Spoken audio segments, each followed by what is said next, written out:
Živjo, jaz sem Filip. Danes ti bom na preprostih primerih pokazal, kako pravilno izravnaš skiti in razložil, katero izravnalno maso uporabiš za kateri namen ter kakšne so prednosti posamezne vrste. Sredstvo za osvežitev fug je čistilno sredstvo proti maščobi, umazaniji, zasušenim oblogam in negovalnim filmom.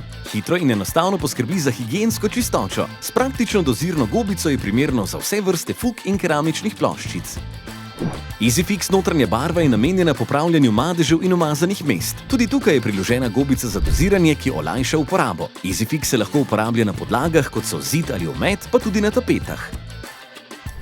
Lesni kit se uporablja za popravilo razpok ali lukenj v lesu, na primer v pohištvu, vratih ali oknih. Hitro se suši, lahko ga prebarvaš in se posuši v beli barvi. Montažno lepilo je primerno za talne letve, okrasne letve, talne plošče in stropne elemente. Ponuja zelo močno lepljivost in je primerno za les, ivrne plošče, vlakno-cementne plošče ter plastične plošče. Reparaturni kit za notranjo uporabo uporabljaš za popravilo in zapolnjevanje lukenj, na primer pri mavčno-kartonskih stenah, zidu ali ometu. Odlično se ga da prebarvati.